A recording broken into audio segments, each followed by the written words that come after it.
إن الحمد لله نحمده ونستعينه ونستغفره ونعوذ بالله من شرور أنفسنا ومن سيئات أعمالنا من يهده الله فلا مضل له ومن يضلل فلا هادي له أشهد أن لا إله إلا الله وحده لا شريك له وأشهد أن محمدا عبده ورسوله اللهم صل على محمد وعلى آل محمد كما صليت على إبراهيم وعلى آل إبراهيم إنك حميد مجيد اللهم بارك على محمد وعلى آل محمد كما باركت على إبراهيم وعلى آل إبراهيم إنك حميد مجيد إن أصدق الحديث كتاب الله وأحسن الحديث حديث محمد صلى الله عليه وسلم شر الأمور محدثاتها كل محدثة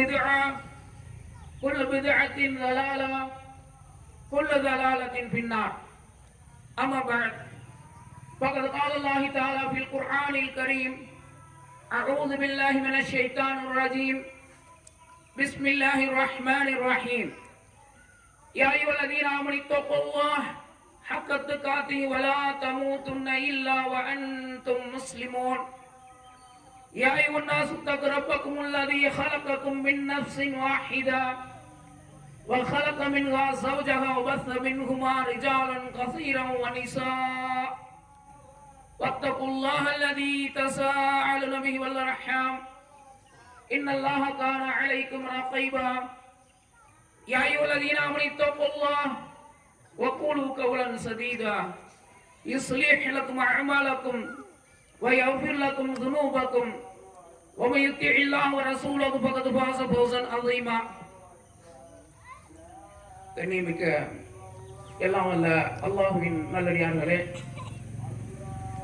எல்லாம் வல்ல அல்லாஹுவின் சாந்தியும் சமாதானமும் இறுதி தலைவரும் ஈருலக தலைவருமான நபிகள் நாயகம் ஸல்லல்லாஹு அலைஹி வஸல்லம் அன்னலார் அவர்களின் மீதும் அன்னலாருடைய குடும்பத்தார்கள் மீதும் மேலும் அன்னலாருடைய சொல் செயல் அங்கீகாரம் இவற்றை வாழ்க்கை நெறியாக கொண்டு வாழ்ந்து மறைந்த சாலிகான நல்லடியார்கள் மீதும் மேலும் குறிப்பாக ஈதுல் ஃபித்ர் என்ற இந்த பெருநாள் திடல் தொழுகையை நபிவெளியிலே அமைத்து அமர்ந்திருக்கும் நம் அனைவரின் மீதும் எல்லாம் அல்லாஹுவின் சாந்தியும் சமாதானமும் என்றென்றும் நின்று நிலவட்டுமாக என்று துஆ செய்தவனாக எனது உரையை ஆரம்பம் செய்கின்றேன். கண்ணியமிக்க எல்லாம் வல்ல அல்லாஹுவின் நல்லடியார்களே, இஸ்லாமியர்களுடைய இரு பெரு தினங்களில் ஒன்றான ஈதுல் ஃபித்ர் என்ற அந்த கடமையான தொழுகை நபிகள் நாயகம் ஸல்லல்லாஹு அலைஹி வஸல்லம் வழிமுறையில் திடலில் தொழுதவர்களாக நாம் எல்லாம் அமர்ந்திருக்கின்றோம். இதுதான் நபிகள் நாயகம் ஸல்லல்லாஹு அலைஹி வஸல்லம் அவர்கள் காட்டி தந்த அந்த சுன்னா. ஆனால் நபிகள் நாயகம் ஸல்லல்லாஹு அலைஹி வஸல்லம் அவர்கள் மக்கா மற்றும் மதீனா பள்ளிகளிலே சாதாரணமாக தொழக்கூடிய ஒரு தொழுகைக்கு 1000 மடங்கு நன்மை என்ற நிலை இருந்தாலும் நபிகள் நாயகம் ஸல்லல்லாஹு அலைஹி வஸல்லம் அவர்கள் இந்த இரு பெருநாள் தினங்களையும் முஸல்லா என்ற அந்த திடலுக்கு சென்று தொழக்கூடியவர்களாக இருந்தார்கள். அந்த வழியிலே அல்ஹம்துலில்லாஹ் நாம் நம்முடைய இபாதத்துகளை நபிகள் நாயகம் ஸல்லல்லாஹு அலைஹி வஸல்லம் அவர்கள் எப்படி நமக்கு கற்றுத்தந்தார்களோ காட்டி தந்தார்களோ அந்த வகையில் நாம் அமைத்திருக்கின்றோம். அல்ஹம்துலில்லாஹ் எல்லா புகழும் அல்லாஹ் ஒருவனுக்கே உண்டாவதாக என்று அல்லாஹ் சுப்ஹானஹு வ தஆலா போற்றி புகழ்ந்தவனாக ஆரம்பம் செய்கின்றேன். நாம் சார்ந்திருக்கக்கூடிய இஸ்லாம், இந்த இஸ்லாம் என்றாலே பிறர் நலம் நாடக்கூடியது என்றும் அதுபோல இஸ்லாம் என்ற அந்த சொல்லுக்கு சாந்தி சமாதானம் என்ற பொருள் அடங்கி இருக்கின்றது. அது மட்டுமல்ல, போதனைகளிலும் சரி இஸ்லாம் சாந்தியையும் அமைதியையும் போதிக்கக்கூடிய மார்க்கமாக இருந்து கொண்டிருக்கு. இஸ்லாம் என்பது ஒரு மதம் அல்ல, மார்க்கம். இந்த மார்க்கத்தை பொறுத்தவரையிலே அனைத்து செயல்பாடுகளுமே அமைதியையும் அன்பையும் போதிக்கக்கூடியதாக இருக்கிறது. ஆனால் இதை விளங்காத சிலர் நம் மீது குறிப்பாக பார்த்தோம் என்றால் இந்த இஸ்லாமிய சமுதாயத்திற்கு எதிராக பல நாடுகளிலும் சரி, நாம் வசிக்கக்கூடிய இந்த இந்தியாவிலும் சரி, அதை மாற்று கருத்தாக அப்படியே மக்களிடத்திலே திரித்து கூறக்கூடியவர்களாகவும், இஸ்லாமியர்கள் என்றாலே விரும்பத்தகாதவர்கள் என்ற ஒரு நிலையை மக்களிடத்திலே தவறான போதனை செய்து அவர்களை வழிதடுமாற செய்யக்கூடிய, அதுபோல இஸ்லாமியர்களை கண்டாலே ஒரு வெறுப்புணர்வை உண்டாக்கக்கூடிய ஒரு செயலிலே ஒரு சதிகார கும்பல் ஈடுபட்டுக் கொண்டிருக்கின்றது. ஆனால் இஸ்லாமிய மதம் அன்பையும் சகோதரத்துவத்தையும் மனித நேயத்தையும் மிளிர வைக்கக்கூடியதாக அமைந்திருக்கின்றது. இன்னும் நாம் எல்லாம் பார்த்தோம்னால் திருமறை குர்ஆனிலே அல்லாஹ் சுப்ஹானஹு வ தஆலா சொல்கின்றான், யா அய்யுஹன்னாஸ் இத்தகு ரப்பக்குமுல்லதீ ஹலகக்கும் மின் நஃப்ஸின் வாஹிதா வ ஹலக மின்ஹா ஸௌஜஹா வ பஸ்ஸ மின்ஹுமா ரிஜாலன் கஸீரன் வ நிஸாஅ வத்தகுல்லாஹ அல்லதீ தஸஅலுன பிஹி வல் அர்ஹாம் இன்னல்லாஹ கான அலைக்கும் ரகீபா. மனிதர்களே, உங்களை ஒரே ஒருவரிலிருந்து படைத்த உங்கள் இறைவனை அஞ்சுங்கள். இந்த வசனத்துடைய பொருளை நாம் எல்லாம் உணர்ந்தோம். ஒரே ஒரு அதுங்கள் அந்த ஒரு வார்த்தைக்கு ஒரு அழுத்தத்தை கொடுத்து இதனுடைய அந்த அர்த்தத்தை நாம் உணர்ந்தோம் என்றால், அதுபோல நம்மளுடன் பழகக்கூடிய சகோதர மக்களிடம் இந்த மதம் எதை குறித்து மக்களிடத்திலே பிரச்சாரம் செய்கின்றது, இந்த இஸ்லாமியர்கள் எதை கடைபிடிக்கின்றார்கள், அவர்கள் ஒருபோதும் அநியாயத்தையோ அராஜகத்தையோ விரும்ப மாட்டார்கள். அன்பு வழியும் அறநெறியும் தான் அவருடைய கொள்கை என்பதை நாமெல்லாம் உணர்த்த வேண்டும் என்றால் அவர்கள் எல்லாம் ஒருதாய் மக்களாக நாம் கருத வேண்டும். அவர்களிடத்தில் நம்முடைய சத்தியத்தை நாம் எடுத்து வைக்க வேண்டும். அல்லாஹ் சுப்ஹானஹு வ தஆலா குறிவிட்டு அவரிலிருந்து அவரது துணையை படைத்தான், அவ்விருவரிலிருந்து ஏராளமான ஆண்களையும் பெண்களையும் பல்கி பெருக செய்தான். அப்ப இதனுடைய அர்த்தத்தை நாம் விளங்கிக் கொண்டோம் என்றால், ஆரம்பம் எது, ஆரம்ப புள்ளி எதை நோக்கி அமைந்திருக்கிறது என்று பார்த்தோம் என்றால் ஒரே ஒருவரிலிருந்து படைக்கப்பட்டதுதான். அதன் பிறகு பல்கி பெருகப்பட்டதுதான் இந்த சமுதாயம் என்பதை நாம் எல்லாம் உணர வேண்டும். அதை அவர்களுக்கு உணர்த்தும் விதமாக பிற மத கொள்கையில் உள்ளவர்களுக்கு நாம் இதை எடுத்துரைக்க வேண்டும் என்றால் நம்மிடத்திலே நாம் இருக்கக்கூடிய அந்த நிலையானது சரியாக இருக்க வேண்டும். ஒவ்வொருவரும் ஒவ்வொரு கொள்கை ஒவ்வொரு சித்தாந்தத்தில் இருக்கக்கூடிய நிலையில இஸ்லாமை பொறுத்த வரைக்கும் இறைவன் ஒருவனே, இறை தூதர் ஒருவரே, இறை வேதம் ஒன்றே என்ற நிலை இருக்கக்கூடிய நேரத்தில் இன்றைக்கு நம்மளுடைய சமுதாயம் பலதரப்பட்ட அமைப்பின் கீழும் பலதரப்பட்ட கொள்கையின் கீழும் பிரிந்து கொடுக்கக்கூடிய ஒரு நிலைமை இருக்கின்றது. இதை பார்க்கக்கூடிய பிற மக்கள் என்ன தங்களுடைய சிந்தனையில் தோன்றும் என்றால், இஸ்லாமியர்களிடத்திலே கூட இப்படிப்பட்ட பிரிவு இருக்கிறது என்று ஒரு நினைக்க தோன்றக்கூடிய ஒரு சூழ்நிலை இன்றைக்கு அமைந்திருக்கிறது. ஆனால் முஸ்லிம்கள் என்றால் அனைவரும் ஒருதாய் மக்கள், சகோதரர்கள், அதுபோல பிற மக்கள் அனைவருமே நம்மளுடைய தொப்புள் கொடி உறவுகள் அப்படிங்கறத நம்ம எல்லாம் உணர வேண்டும். அதை நம்ம மக்களிடத்திலே பிரகடனம் செய்ய வேண்டும். அமைதி மார்க்கத்தில் இருக்கக்கூடிய நாம் அதற்கு முன் உதாரணமாக நாம் எல்லாம் நடந்து கொள்ள வேண்டும். இன்னும் கூடுதலாக அல்லாஹ் சுப்ஹானஹு வ தஆலா தன்னுடைய திருமறையில கூறுகின்றான், யா அய்யுஹன்னாஸ் இன்னா ஹலக்னாகும் மின் ஸக்கரின் வ உன்ஸா வஜஅல்னாகும் ஷுஊபன் வ கபாயில லிதஆரஃபு வ இன் அக்ரமக்கும் இன்தல்லாஹி அத்காகும் இன்னல்லாஹ அலீமுன் ஹபீர். மனிதர்களே, உங்களை ஓர் ஆண் ஓர் பெண்ணிலிருந்து நாம் படைத்தோம். நீங்கள் ஒருவரை ஒருவர் அறிந்து கொள்வதற்காகத்தான் நாங்கள் கிளைகளாகவும் கோத்திரங்களாகவும் ஆக்கினோம். இதையும் அவர்களுக்கு நாம் விளங்க வைக்க வேண்டும். அப்ப நம்ம எல்லாம் ஒருதாய் மக்கள் என்பதை நம்ம மக்களிடத்திலே கூறுவது போல் வெறும் வாய் வார்த்தையோடு நாம் நிறுத்திக் கொள்ளாமல் செயலிலே காட்ட வேண்டும். நபிகள் நாயகம் ஸல்லல்லாஹு அலைஹி வஸல்லம் அவர்கள் ஒரு சபையில் அமர்ந்திருக்கிறார்கள். அப்போ ஒரு யூதருடைய ஜனாசா அந்த பாதையின் வழியாக சென்று கொண்டிருக்கிறது. அப்போ நபிகள் நாயகம் ஸல்லல்லாஹு அலைஹி வஸல்லம் அவர்கள் எழுந்து நின்று அதற்கு மரியாதை செலுத்துகிறார்கள். மரியாதை செலுத்துறதுன்னா உழுந்து வணங்குறது கிடையாது. எழுந்து நின்று தங்களுடைய அந்த அனுதாபத்தை தெரிவிக்கிறார்கள். அந்த ஜனாசா கடக்கும் வரையில் இந்த நிலையில் இருக்கிறார்கள். அப்பொழுது சஹாபாக்கள் இருக்கிறாங்க, அல்லாஹ்வின் தூதரே, இது ஒரு யூதனுடைய ஒரு பிணம் அல்லவா, இதற்கு நீங்கள் எழுந்து நிற்கிறீர்கள் என்று சொல்லக்கூடிய நேரத்தில் நபிகள் நாயகம் ஸல்லல்லாஹு அலைஹி வஸல்லம் அவர்கள் சொல்றாங்க, அதுவும் ஒரு ஆத்மா தான், அதுவும் ஒரு உயிர் தான், இந்த உலகத்தில் வாழ்ந்த அவனும் ஒரு மனிதன் தான் என்று சொல்லிவிட்டு இந்த வசனத்தை ஓதி காண்கிறாங்க. யா அய்யுஹன்னாஸ் இத்தகு ரப்பக்கும் அல்லதி ஹலகக்கும் மின் நஃப்ஸின் வாஹிதா, ஒரே ஒரு ஆத்மாவில் இருந்தான் இந்த உலகத்தை அல்லாஹ் படைத்தான். அப்படிங்கிறப்ப அனைத்து மனிதர்களுமே ஒருதாய் மக்கள் என்பதை நாம் எல்லாம் அவர்களுக்கு உணர்த்தக்கூடிய வகையிலே நபிகள் நாயகம் ஸல்லல்லாஹு அலைஹி வஸல்லம் எப்படிப்பட்ட ஒரு முன்மாதிரியை நமக்கு காட்டியிருந்தார்கள். யூதனுடைய ஜனாசா தான், ஆனால் எழுந்து நின்று அதற்காக மரியாதை செலுத்துகிறார் என்றால் நபிகள் நாயகம் ஸல்லல்லாஹு அலைஹி வஸல்லம் இடத்துல இருக்கக்கூடிய அந்த மனித நேயம் தான் இதற்கு முதல் காரணம். அப்போ இஸ்லாமை பொறுத்த வரைக்கும் மனித நேயத்தை வளர்க்கக்கூடிய ஒரு மதமாக இது மார்க்கம், அதாவது மதம் அல்ல, இது ஒரு மார்க்கமாக நபிகள் நாயகம் ஸல்லல்லாஹு அலைஹி வஸல்லம் அவர்கள் நமக்கு வழிமுறை செய்து தந்திருக்கின்றார்கள்.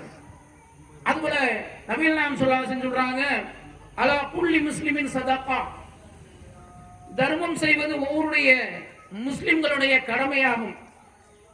இன்றைக்கு நாம் பார்க்கக்கூடிய நிலை எப்படின்னு பார்த்தோம்னா, ஏதோ தொப்பி போட்டு ஒரு தாடி வச்சு இல்ல அது ஏதோ ஒரு அடையாளத்துடன் வந்தால் மட்டும்தான் நாம் அந்த தர்மத்தை அவர்களுக்கு செய்ய வேண்டும் என்ற ஒரு மனநிலை நம்மளுடைய மக்களிடத்தில் சில பேரிடம் அல்ல பல பேரிடம் இருக்கின்றது. அதை வேறு ஒரு மாற்று மத அந்த தோரணுடன் வரக்கூடிய நேரத்தில் அவர்களுக்கு வழங்காமல் புறக்கணிக்கக்கூடிய ஒரு நிலைமையெல்லாம் இருக்கின்றது. தர்மத்தை பொறுத்த வரைக்கும் நாம் யாருக்கு செய்தாலும் அது மனித நேயம்தான். அது குறிப்பாக பார்த்தோம்னா, அதாவது வேஷமிட்டு வரக்கூடியவர்கள் இருக்கிறாங்க, அவர்களை பார்த்து நாம் ஏமாந்து நம்முடைய தர்மத்தை செய்யறோம். ஆனால் உண்மையில கஷ்டப்படக்கூடியவர்களுக்கு அது யாராக இருந்தாலும் சரி, அவன் முஸ்லீம் ஆனாலும் சரி, நான் முஸ்லீம் அல்லாதவர்களாக இருந்தாலும் சரி, அவர்களுக்கென்று நம்மளுடைய தர்மத்தை நாம் வழங்கக்கூடிய நேரத்தில் அல்லாஹ் ஒருவன் நமக்குரிய அந்த கூலியை கண்டிப்பாக கொடுப்பான் என்ற ஒரு சிந்தனையை நம்மளே வளர்த்துக் கொள்ள வேண்டும். தர்மத்தில் கூட நம்ம என்ன செய்து விடக்கூடாது, பாகுபாடு பார்த்து விடக்கூடாது. ஏனென்றால் ஒரு தாய் மக்கள் அப்படிங்கிறப்ப அவனும் ஏதோ ஒரு தாய், அந்த ஆதமுடைய அந்த வழித்தோன்றல்கள் தான் அப்படிங்கிறத நாம் எல்லாம் உணர்ந்து கொள்ள வேண்டும். அப்ப இஸ்லாம் அப்படிங்கிறது மனித நேயத்தை போதிக்கக்கூடிய நேரத்தில் அந்த மனித நேயத்தை கூட பாகுபாடு பார்த்து நாம் செய்யக்கூடாது என்பதை நாம் எல்லாம் உணர்ந்து கொள்ள வேண்டும்.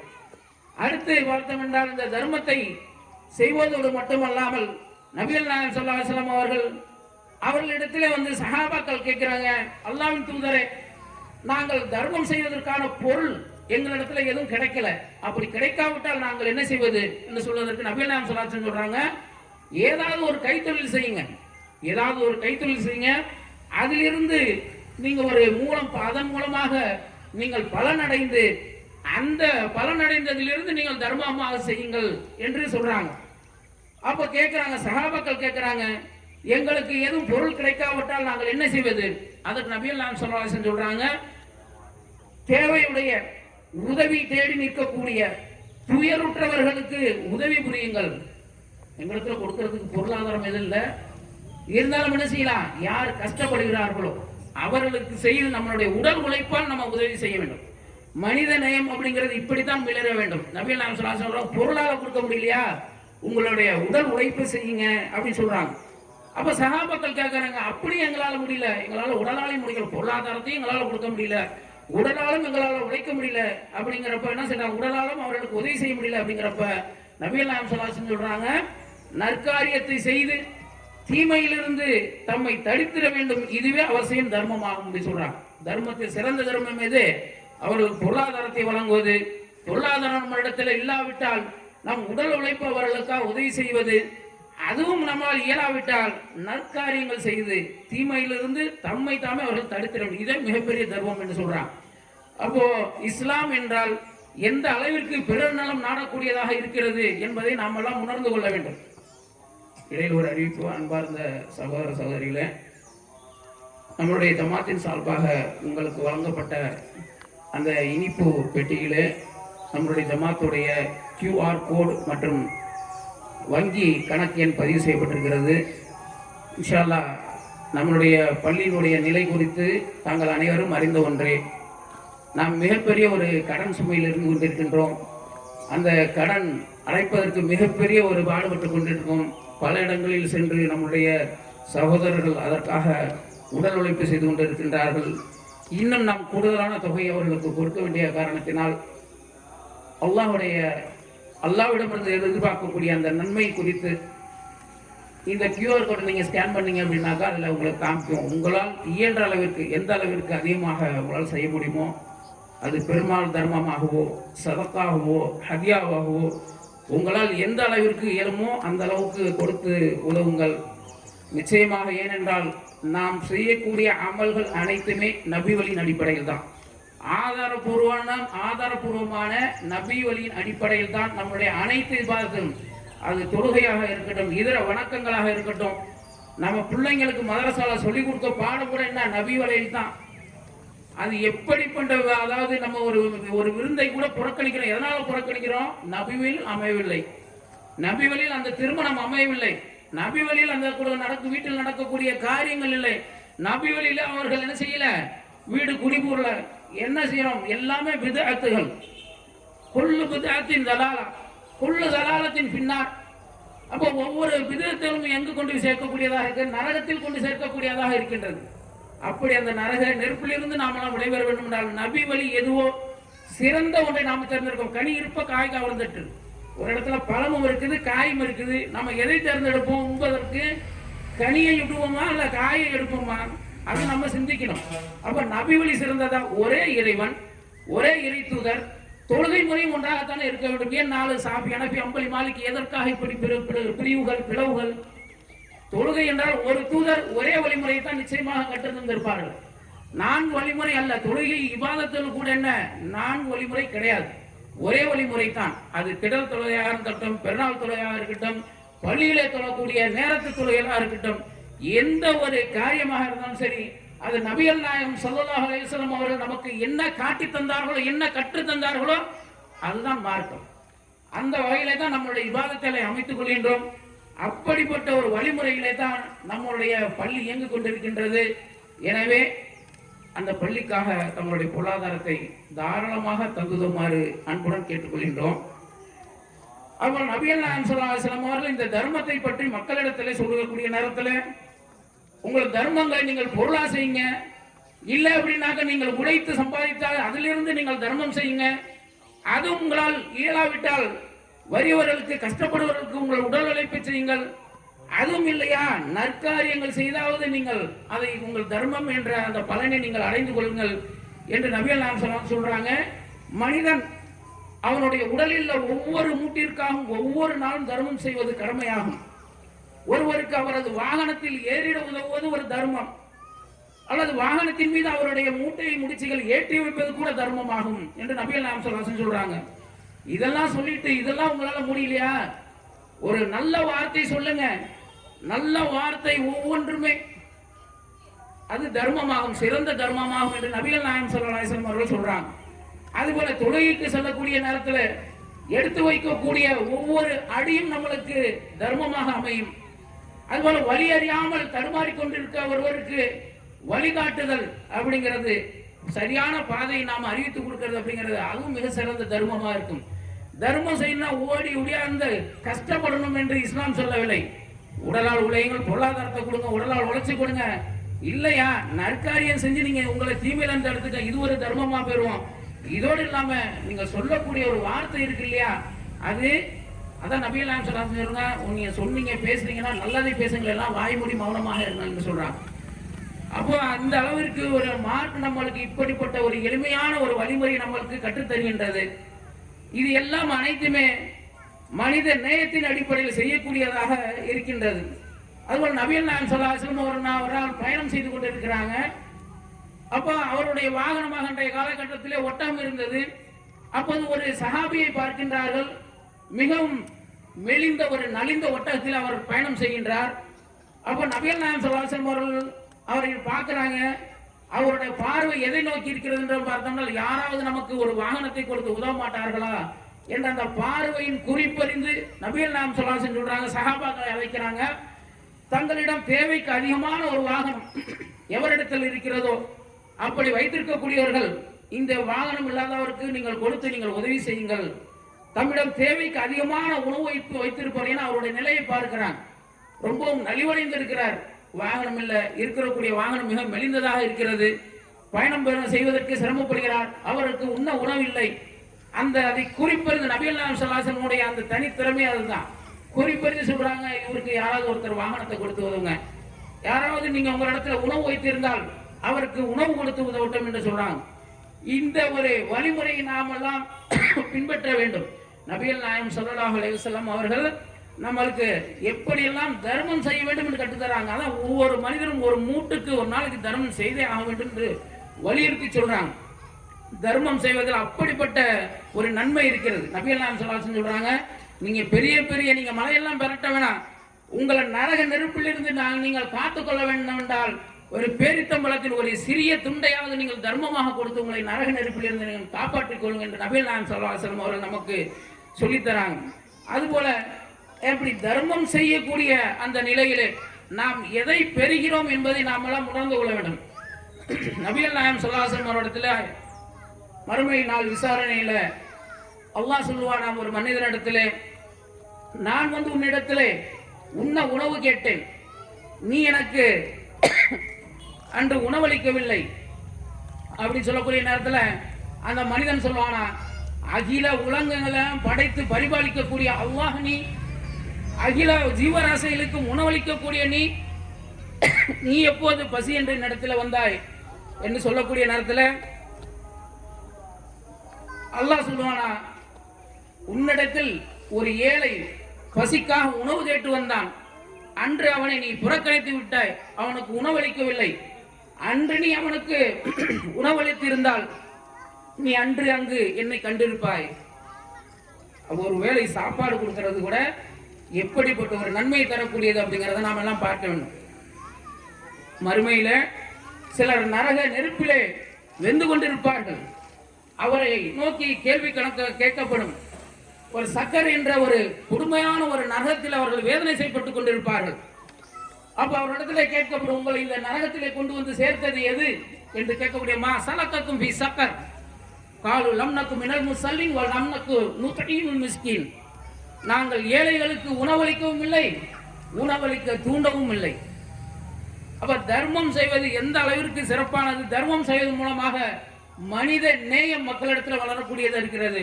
ஒரு முஸ்லிம் என்றால் அவன் தன்னுடைய செயல்பாடுகளை பிறருக்கு வெளிப்படுத்த வேண்டும் என்றால் மனித நேயத்தின் மூலமாக மட்டுமே தான்.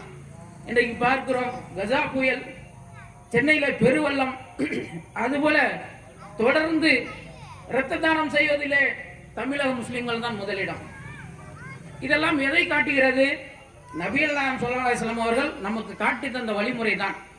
பிறருக்கு நம்மளுடைய பொருளாதாரத்தாலும் உடல் உழைப்பாலும் நாம் உதவ வேண்டும் என்ற அந்த சிந்தனை நபிகள் நாயகம் ஸல்லல்லாஹு அலைஹி வஸல்லம் நமக்கு கற்றுத் தந்திருக்காங்க. அன்னலார் அவருடைய பாசறையில் பயிற்சி பெற்ற நாம் நம்மளுடைய செயல்பாடுகள் அனைத்துமே அண்ணல் நபிகள் நாயகம் ஸல்லல்லாஹு அலைஹி வஸல்லம் அவர்கள் எந்த வழிமுறையில் நமக்கு இபாதத்துகளை செய்ய வேண்டும் என்று காட்டி தந்தார்களோ அந்த வகையிலே நாம் செய்வது அப்படிங்கிறது தான் சால சிறந்தது அப்படிங்கிறதை நாம் எல்லாம் உணர வேண்டும். அதுபோல நபிகள் நாயகம் ஸல்லல்லாஹு அலைஹி வஸல்லம் அவர்கள் இதோடு மட்டுமல்ல சொல்றாங்க, அந்த மறுமையில அந்த அடியானை பார்த்து கேட்பானா, நான் ஒரு முறை உன்னிடத்திலே தண்ணீர் கேட்டேன் அருந்துவதற்காக, நீ எனக்கு அன்று தண்ணீர் தர மறுத்து விட்டாய், நீ அன்று தண்ணீர் தந்திருந்தால் என்னை நீ அங்கு கண்டிருப்பாய் அப்படின்னு சொல்றான் அல்லாஹ்.